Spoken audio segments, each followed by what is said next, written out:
Oh, and ang ganda ng place pa. Oh, parang looking forward ako na maganda yung place kasi sa picture, ang ganda niya eh.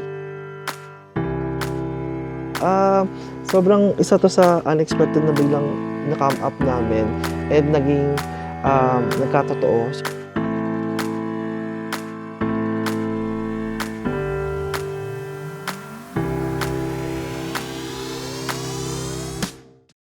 So, Rhea, so Yes, just Marvin.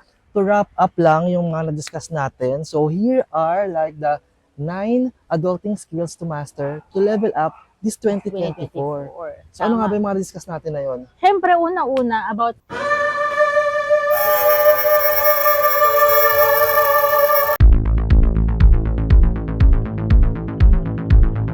ready ka na ba for matured roles?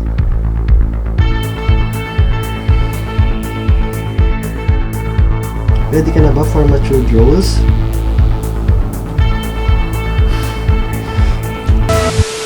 This program, podcast, channel, account, vlog reimagines adult and matured ways on how to nurture, ignite, and build your passion. The Passion Show.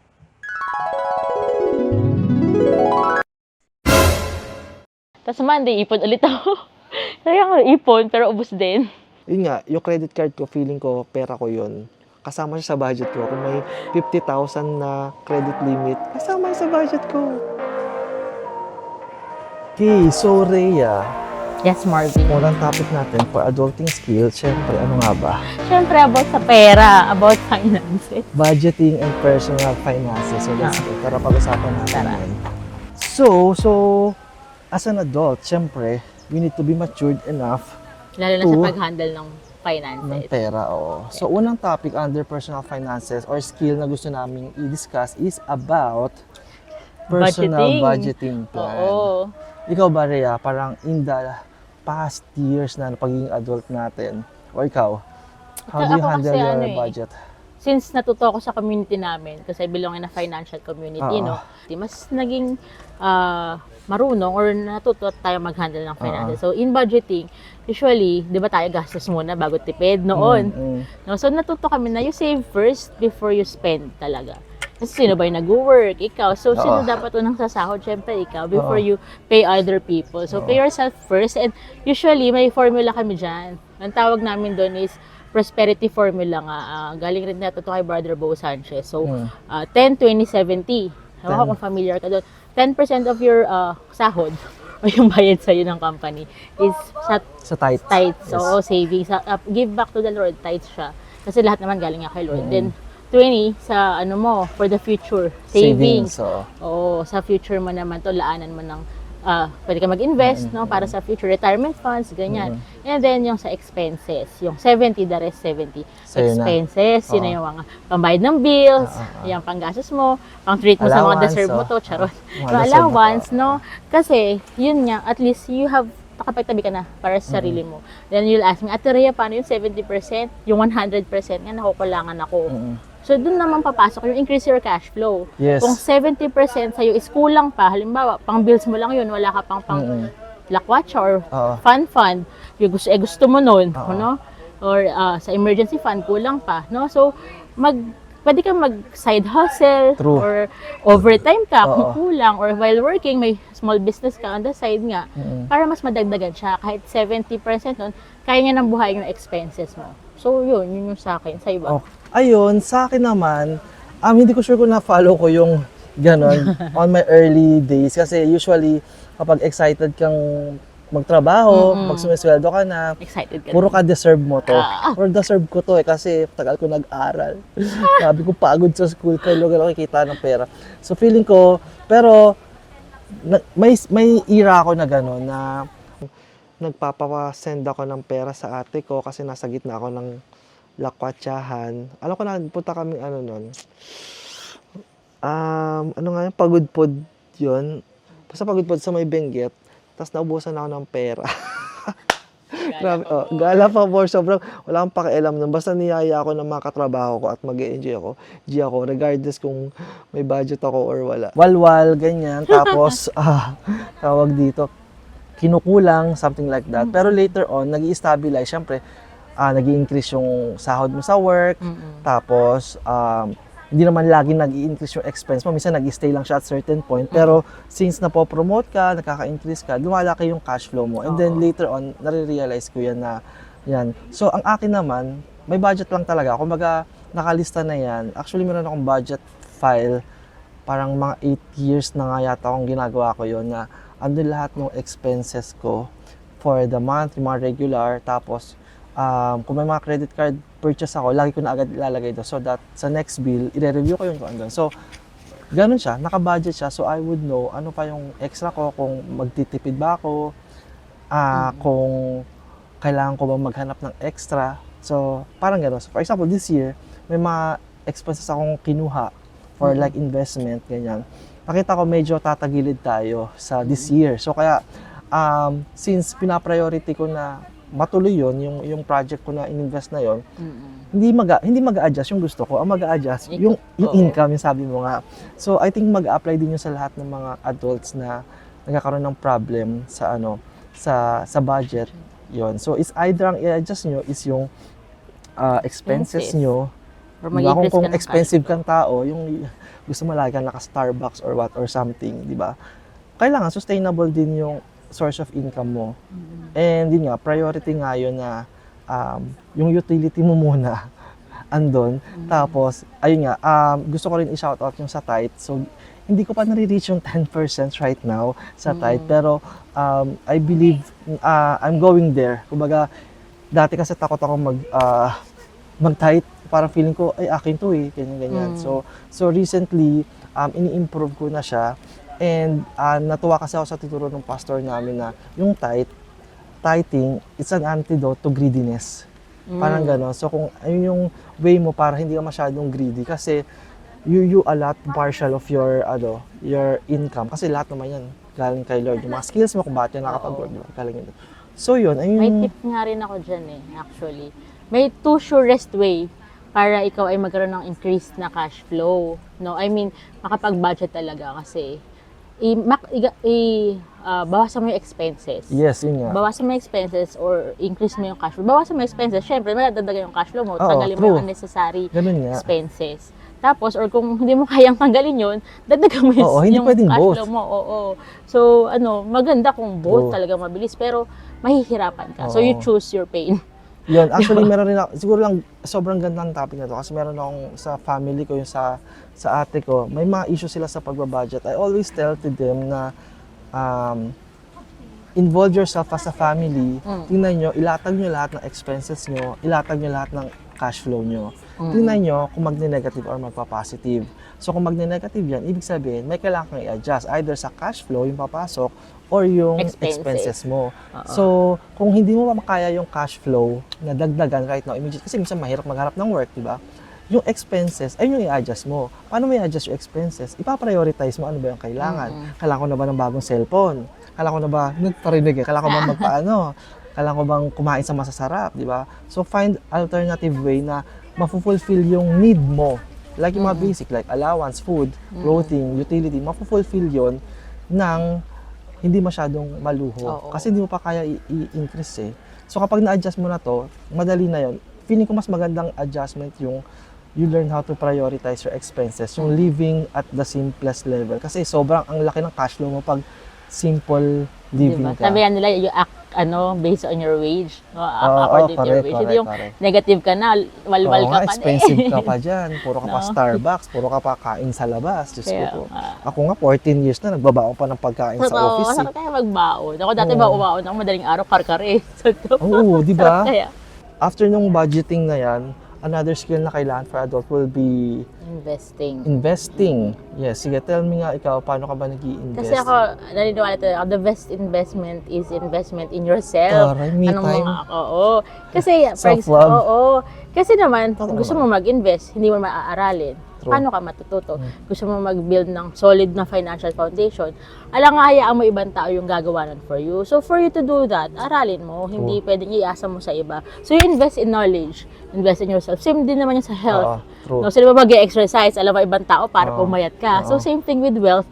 Para ka mag-invest or magkaroon ka ng, alam mo yun, in the long run, yung wealth mo, mas ma-manage mo. Ikaw mismo, no, mas maganda na inaral mo. Though pwede ka mag-hire, ng advisors, pero hindi mo alam kung nilalaro ka pa na nila or tama ba yung ginagawa nila. Kung hindi mo rin aralin kasi para sa'yo din naman yan. Hindi naman siya yung gusto mo lang, trip mo lang. It's for the long term eh. Retirement funds, financial goals. So, invest in yourself, aralin mo. That's what we did like 10 years ago.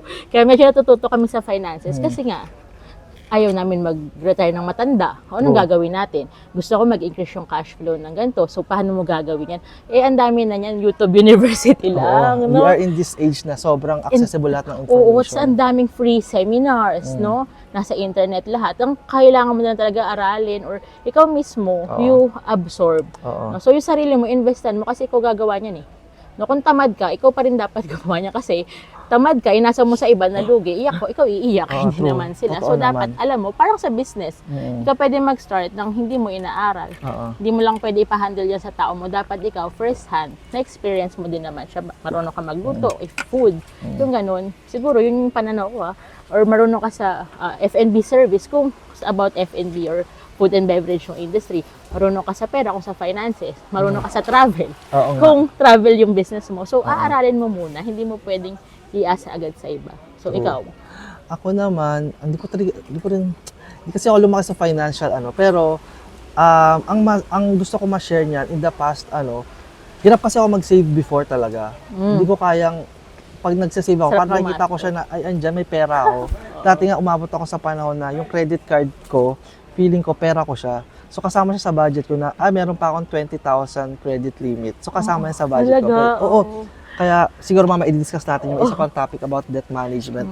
Pero ayun nga, sobrang hindi ako familiar doon. Pero dumating, may season talaga ako na through experience, through people na nami-meet, na-realize ko na kailangan mag-invest. So, the easiest way for me to transition to investment is yung sa trabaho namin. Meron kaming parang ESPP or Employee Shared Purchase ng stock. Parang gano'n. So, yung we can buy stocks ng company namin. So, kung mag-grow yun, mag-grow din kami, lalaki yung stocks namin. So, may certain percentage ng sweldo ko every cut-off na nakaalat na doon. i-deduct doon. So, parang in a way, it's yung sinabi mo kanina may certain percentage na sinasave for investment or something like that. So, yun. Doon yung parang investment ko. Almost siguro mga 7 or 8 years na rin akong andun. And madami na rin naging benefit. Like, pag tumaas yung ganito, so minsan, mag-withdraw ko, tapos madami akong ganyan, yung mga pinang-down ko sa kotse, yung parang down payment, kinuha ko doon, yung down payment sa bahay din, kinuha ko doon. So, malaking, it's like, pag natutunan yung stocks, it's like money works for you instead you working for the money. So, instead na uutangin mo, kinurot mo lang siya sa investment correct, mo. kinurot lang sa investment, that's the right term. So, kaya importante na darating tayo sa panahon na mag-i-invest talaga tayo as an adult. Okay, so, sabi nga kanina, di ba, pag-usapan natin yung sa debt management. Debt, hindi yung patay debt, D-E-B-T. Utang. Ayan. So, ikaw, Rhea, what can you say or anong skill yung dapat nating marunong tayo as an adult for debt management? For debt management, natutunan ko naman to rin noon pa, nung panahong gumagamit din ako ng credit card. Actually, nakikikaskas sa akin yung mga katrabaho ko ng card. So, snowball na technique daw. For example, marami kang cards, 3 or utang. Yung unahin mo yung maliit kasi mabilis mo siya mababayaran. So, maganda sabay-sabay din naman. Pero lakihan mo dun. Alam mo, yung maliit tapusin mo na kasi yung nakalat dun sa utang mo na yun, pag natapos mo yun, pwede mo na ipandagdag pang bayad sa next mo na utang. Then the next, matatapos mo yung larger na amount. Tapos na yung mga utang. Ang mahalaga naman kasi dyan, may intent ka to pay. So, pag hindi mo pa kayang bayaran, magsasabi ka lagi. Hindi yung mahuhula yung nagpahiram sa'yo kung kailan ka magbabayad. Yung katapusan na ng saka, yung ganun, parang mahalaga kasi, sinabi mo yung, ako ganun ako, pag sinabi niya yung date and time, aasahan ko yun. Kasi pera ko yun eh. Pag hiniraman ako, parang, iba-budget ko siya kasi yun yung sinabi mong date. So, pag hindi mo kayang gawin yun, sabihin mo agad. Yes. Para hindi masira yung budget ko. Correct. Kasi budget ko talaga, hiniram mo lang eh. Yes. Yung parang gano'n. So, gano'n din, kung ako naman yung nakahiram sa tao, sabihin ko rin, I can pay this, ganitong date, ganyan. So, ganun, mahalaga talaga nagbabayad ng utang. Mas maganda nga kung walang utang. Pero, if in case na needed talaga, hindi maiiwasan, maganda magbabayad ka. Kasi, next time na kailanganin mo, pag hindi mo binayaran, mahihiya kang lumapit unless makakalyo mo ka mo. True. Kaya nga sa mga credit card, yung mga credit score, ganyan. Kasi the more na kaya mo magbayad or on time ka, lumalaki yung chance mong makautang ulit. And ganun din sa mga tao. Siguro ako kasi, dumating ako sa point na ayoko na nangutang sa tao. As much as I can. Siguro dahil na rin lumaki ako professionally, parang namulat ako sa credit card, sa loan, sa term na loan. Di ko alam, pero may tropa akong lumaki na, ay parang namulat sa ibang bansa. Sabi niya, sa ibang bansa, hindi uso yung gano'n, yung utang-utang sa kapamilya, ganyan. Eh, kasi walang terms yun, walang condition, walang habang buhay na yun.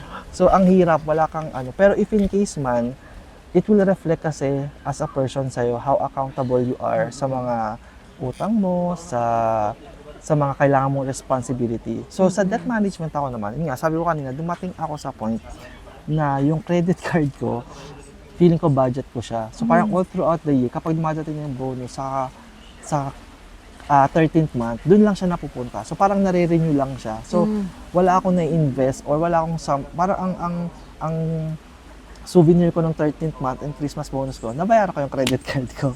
Yung patong-patong na finance charges, penalty fees, doon ko na-realize yung parang how to handle utang professionally. Kapag nakuha mo kasi yung ganong skill, kapag nangutang ka sa tao, mahihiya kang hindi magbayad. Kasi nga, sanay kang professionally, binabayaran mo kasi mape-penalize ka or what. Sa tao man, hindi ka man mape-penalize by law or yung parang specific. Pero wala na, parang tekis ka na sa akin kapag hindi ka nagbayad ng Ako utang. noon, nung bata ako, kahit piso yan, kaya may nalibre sa, nakulangan ako sa tindahan. Ay, hindi ko Ako din. parang, uy, ito yung bayad. Hala, piso lang, hindi ka makatulog. Sabi, Yes. totoo, ganun. Kasi syempre, nang bother ka ng iba Yes, eh. true. So, ikaw yung mas-stress din. Saka kasi sa utang kasi, sa una yung sarap. Kaya ang hirap magbayad kasi sa una yung sarap eh. Pero Nagamit babayaran na mo pa pala May siya. term nga dun, parang it's, spending your future income.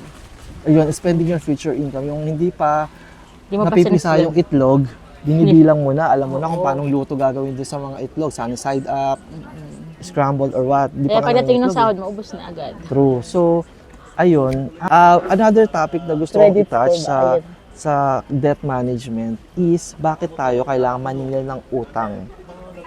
Ako, halimbawa, minsan kasi titake nung nangutang sa'yo na, ay grabe naman to, dami naman itong pera, maniningil pa. Ikaw pa yung Parang mahihiya ganun. mag-post ng Oo, travel. Ako pa yung mahihiyang maningil, di ba? So, ang akin kasi, ang point nun is hindi ipamukha sa'yo na, May utang hoy, ka. naniningil ako. Ang point nun, parang I am sending a message na you need to be accountable sa bagay na ano. It's more of ikaw developing your personality rin na kaya mong maging accountable and responsible dun sa mga inutang mo, di ba? So, may mga ganyan ako na kinukulit ko talaga as much as I can para pina-follow up ko. Pag hindi mo babayad, okay, sige, okay lang. Basta bigyan mo ako ng next date kung kailan. And then, follow up kita ulit. So, hindi yun sa parang pagdadamot or what, but them helping to develop their personality of being accountable and responsible. Para rin sa kanila yun. Oo. Saka, ang hirap magbayad ng utang na loob. Yung parang,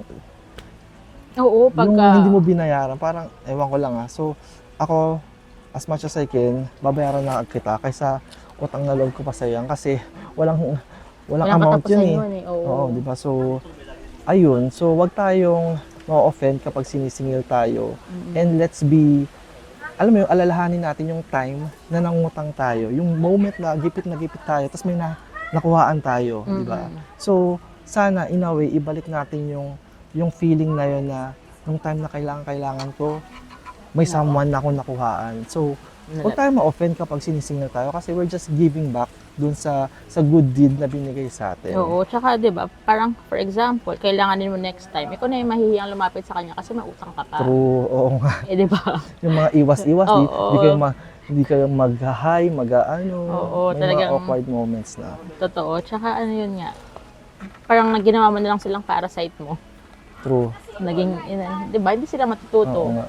So okay na rin talaga yun. Na Kailangan tinutu- intentional yung pangungutang, intentional din yung pagbabayad. True. So yun, kanina diba pag-usapan natin yung budget, yung actual expense, then investment, tapos debt management. So, sunod naman siguro is saving. Oo, saving. Ikaw, Rhea, how do you save ba? Savings and emergency And fund, emergency diba? funds, yes. So, maganda rin talaga may nakatabi. Like, kasi noon, parang, ang tao, ano yan eh, pagkasahod, 3 days ubos. Mm-mm. Usually, yun yung cycle. Ubos, Kaya ubos ka nagkaroon biyaya. ng rat race cycle eh. Kasi ulit-ulit lang, hindi pa maabot sa isang cut-off, nag-aabang na ulit ng Correct, sahod. pecha de peligro na. Oo, but alam mo yun, maganda pag may savings ka. Sabi nga ng boss ko dati, pag kasi ATM, alam mo yung pagsahod, ang haba ng pila. Nakikita ko ng coach ko, ba't hindi mo talaga tinitina yung sahod ko? On the day ng cut-off, 14, 15, pipila ako niyan siguro a week after, or ano. Sabi ni coach, ng TL ko noon, sabi niya, hindi ka pumipila agad, hindi ka nag-check. Sabi ko, may budget pa naman ako. Pero ba't ko siya titingnan? Diba, at least nandyan na siya. May allowance pa ako. So, titingin na lang ako pag wala na akong allowance. Pero titingnan ko baga yung payslip, alam mo na eh, na-advance yung payslip eh. So, alam mo yung kita mo. Malamang, yun yung laman ng ATM. Sila, check agad, sahod na, ubus na agad yun. So, usual, yun yung rat race. Siguro, ano rin ako ng parents ko na sa pagtitipid. Kasi ngayon nga, as an adult, no, at least 3 to 6 months daw ng compensation mo or sahod mo is nakatabi. Pero alam mo, after nga nung pandemic, pinakamalit na yung 2 years of your salary. Oo nga, yun nangyari Nakatabi. ng pandemic, no? Grabe. Kasi nung pandemic, hindi ka mabubuhay ng 3 to 6 months. Hanggang ngayon, ang dami pa ring laid off. Oo, Ang dami pa ring bankrupt. So kung 3 to 6 months ka lang, hanggang ngayon, post-pandemic yung effect, sobrang negative mo na. Yes. So thankful din kami nung time na yun, na marami kaming source of cash flow din na alam mo yun, ang nakakapag-save ka, may cash flow pa na dumadating. The other people, yung ibang tao, nalilay off, nababankrupt. So, hindi ka naman thankful na gano'n, no? Pero, na maaga ka namulat sa pag-save and invest. And yung nasa mindset pa na namin nun is at least 3 to 6 months. Di ba? Usually, pag natanggal ka sa work, 3 months, 6 months, may work ka na dapat. Yun yung budget mo. Na pag may unos, bagyo, sunog, or may budget kang pampabuo ulit ng kung ano man yung nasira. Nabutas yung bubong or may budget ka. Pero yung pandemic, hindi siya 3 to 6 months. So, alam mo yun, sampal na talaga yun na hindi ka pwedeng walang emergency fund kasi sobrang emergency yun na lahat na lockdown. At least 2 years na emergency fund, nakatabi na din. Or at least, alam mo yun, kung may mangyari man, buhay ka, aside from your investment na nagro-roll pa siya, meron kang cash na makukuha on hand pag kinakailangan. Yung gano'n. Napareflect ba ako? Kasi nakakatakot talaga yun. Parang thank God na we are in this industry na hindi masyadong naapektuhan ng pandemic. Oo, may hit na apektuhan talaga kami, di ba? Siyempre, as in literal. Pero maganda talaga na may cash ka noon. Correct. May backup mo, ka. di ba? So ako naman, yun nga, hindi talaga ako into saving.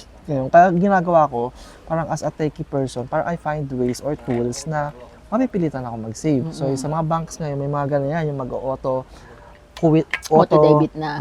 Auto-quit sa sweldo mo, ilalagay sa ganito. So, lagi ako may ganon, monthly or every cut-off. Tapos, ngayon, uso na rin yung mga online banks na malalaki yung interest every month. So, kung meron kang extra talaga sa cash mo, na wala ka pa namang sure ng paggagamitan, ako, doon ko lagi ilalagay. Or, minsan may ganito akong ginagawa. Parang life hack lang din siya.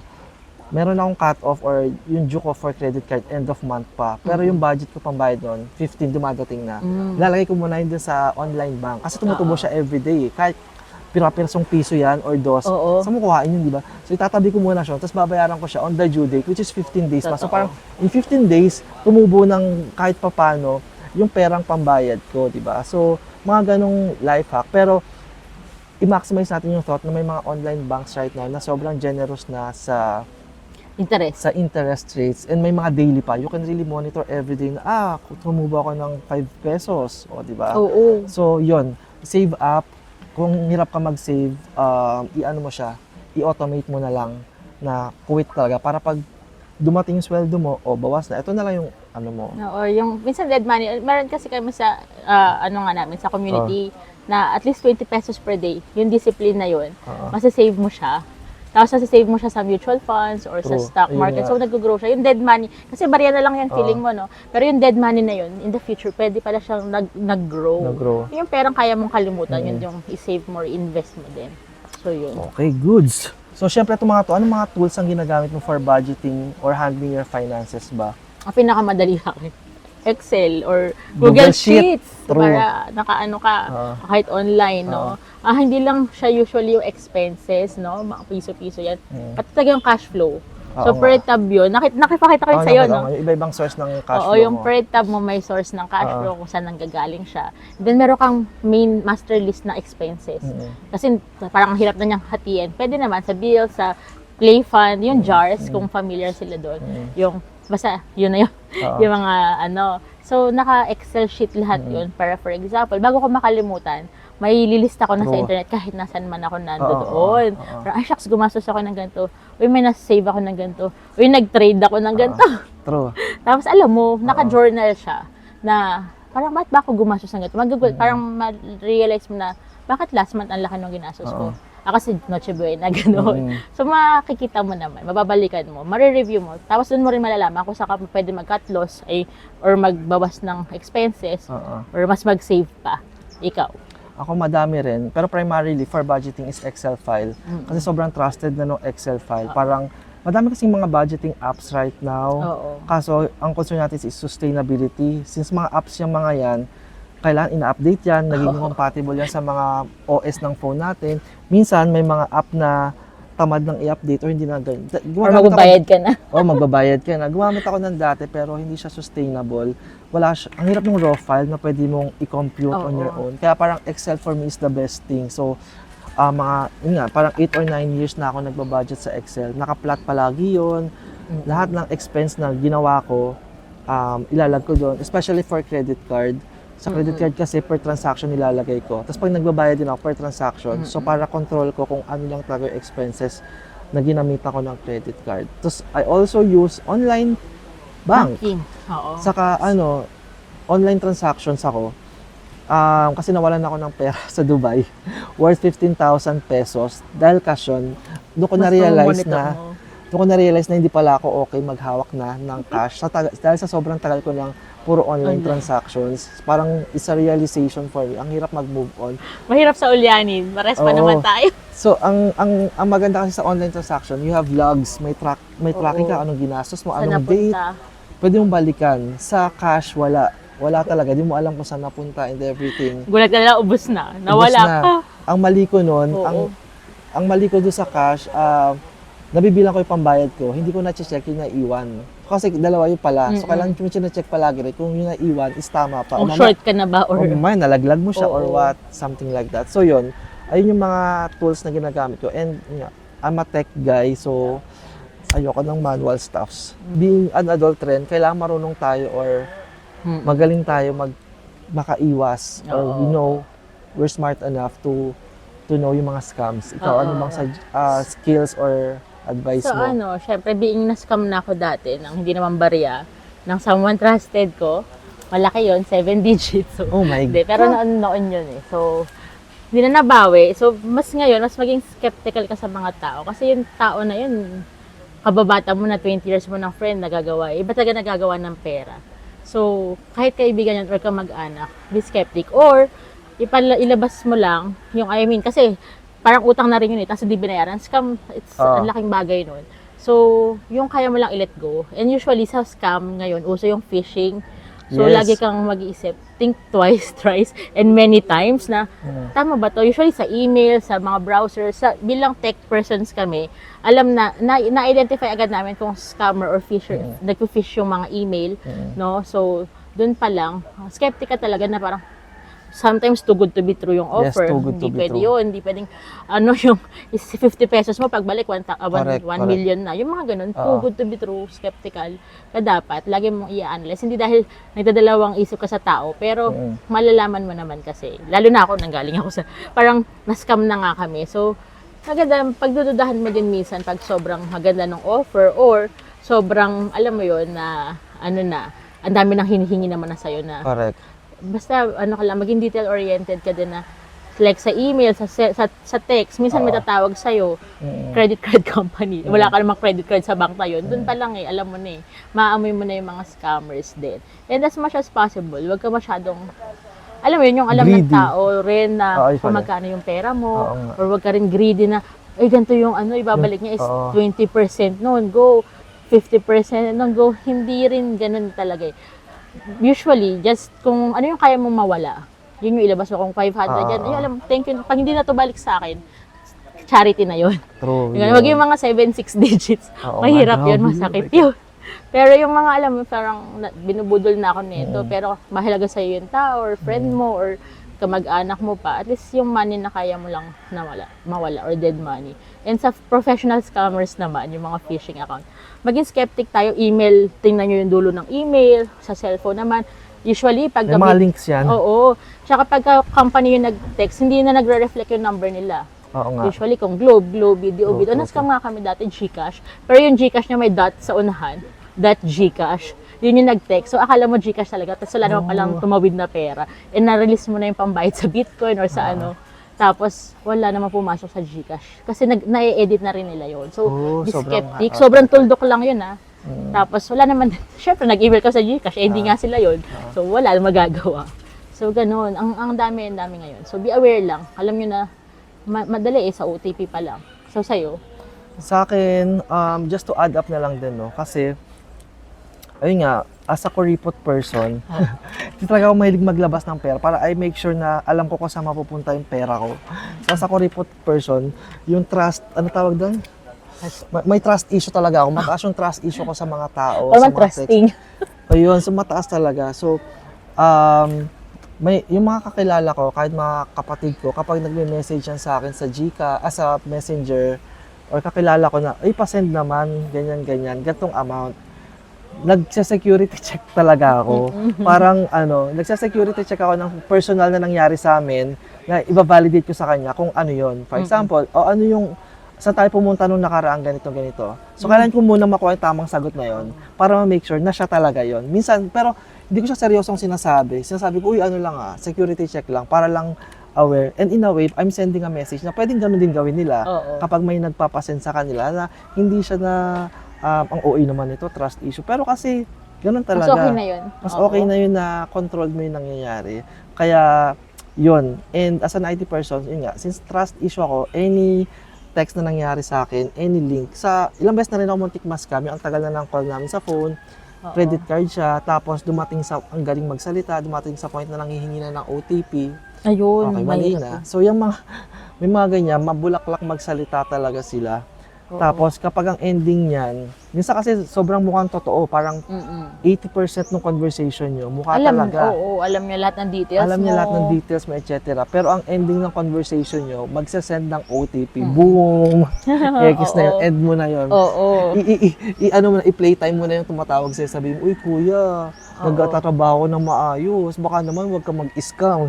Ganun ginagawa ko usually kapag dumadating sa point na nag-OTP, sabi ko, uy kuya, scam yan. Sabi ko, nagtatrabaho po ako ng maayos, lalo na yung before mag-release ng bonus, mga December something, may tumawag sa akin ganyan. So, ang scam pa sa akin nun, nagsasend ng OTP to reset password ng online banking ko. So, ibig sabihin, magkakakontrol sila sa online banking ko. Totoo. Parang sinabi na agad nila nung una, sir, pa-update tong ganitong part. Pinapa-update nila yung maximum transfer amount na pwede kong gawin. Sabi ko, ay, red flag na. Pero hindi ako tumuloy. Hanggang sa nag-send ng OTP, nagre-reset ng password. Tapos sabi ko, kuya, pinaghihirapan namin itong makuha namin bonus. Tapos, i-scam mo lang kami. Sabi niya, sir, hindi po ito scam. Hindi, kuya, nag-send ka ng OTP. Kapalit naman yung password ko eh. Pero maayos ko sinasabi. Para lang siguro, makonsensya siya. Or what, Kung may diba? konsensya sila. Kung may konsensya sila, di ba? Tapos yun, biglang lang nag-drop ng call. So, minade aware ko rin yung mga katim ko nun. Sabi ko, muntik na ako ma-scam, ganyan. Careful kayo kasi lalabas yung mga bonus, etc. Mainit yung mga mata nila. Parang maging scam silang marami for more chances of winning. Nangyari sa amin yan eh. Video. Pero, BDO, diba? Sabi may credit card. Since may credit card doon, ayun nga, kung may credit card talaga. Tsaka magagaling talaga sa alam nila yung, ka lang, parang, this is your, alam nila yung middle name mo. Yes. Siyempre siguro alam nila may card ka sa ganito, or may na-fill-upan kang ganito, gagamitin may nila yun. May nagbebenta kasi ng information talaga. Yun nga eh. So, ka lang ng Tapos, wag ka OTP. Kahit lagi na yung nasa balita, wag niyo ibibigay yung OTP. May acronym na nga doon yung news eh. Parang only that person yung makakatanggap ng OTP. Hindi mo pwede ibigay sa iba. Only that person. Parang gano'n. Hindi ka pwede mamigay. Ganyan. Ayun. So, parang hindi kasi sa akin eh. Parang sa kakilala ko, alam niya 2,000 na lang yung balance sa bank kasi yung maintaining. Yung pala may laman pa. Nabigay niya rin kasi nga alam yung middle name niya, alam yung middle name ng parent. Siyempre, isipin mo, taga-bangko talaga siya. Kasi hindi mo, Or inside oo pa job. lang eh. Hindi ka naman naglabas ng, biglang ang hihingi na lang talaga niya sa'yo OTP. Buti Pero na the lang din. other info, alam niya. Correct. Buti lang may OTP kasi may last control ka na hindi nila mapupunta sa iyo. Kaya nga. Kaso alam mo ba, minsan nangyari sa akin, 3 a.m., may nag-withdraw sa bank ko, sa GCash, sa Union Bank. Ang ginawa ko, pinaghiwalay ko rin yung SIM. Pwede, ewan ko, technical lang to. Dalawa kasi cellphone ko, yung may luma, tatlo nga. Oo. Luma, tsaka yung bago. So yung app, nandun sa isang phone, yung SIM card ko nasa isa. Kasi minsan may logger. Oo. Yung pag natype mo, nakokopya rin nila yung PIN. So, kahit mag-OTP siya sa kabila, ay, hindi niya mabasa sa app. Hindi niya makikita yung screen. Kasi di ba nami-mirror yung screen ng mga ibang phishing companies. So, doon na-receive. Yung sa SIM card ko, nakahiwalay siya ng phone. Pero lahat ng app ko, GCash, Union Bank, SIMBank, nasa isang phone. Pero pag nag-send siya ng OTP, doon sa hindi, kabila. hindi siya makokopya nung kung may nakakapag-spy ng isang phone Kung mo. may nag-mirror or Oo, di ba, mirroring, ganyan. Siyempre, IT. No, pwede kasi yun eh. Inaano nila, lalo tulog ako. Sabi, 3 a.m. may nagwi-withdraw, tulog ako nito eh. Yung pala. Dalawang bank pa yun ha. GCash, saka ano ko yun, Union Bank. Sabay, 3 a.m. So, alam nila lahat ng details ko. So, isang company lang to. Sabay nilang kinukuha. Buti yung SIM card ko nasa ibang phone. So, kahit pumasok siya, yung OTP, hindi nila makakopya. Kasi hindi magno-notify sa screen kung nakakopya yung sa isa kong phone. O yan, another tip din yan, di ba? Para may security fallback, fallback sa mga secured transactions natin. So, ayun.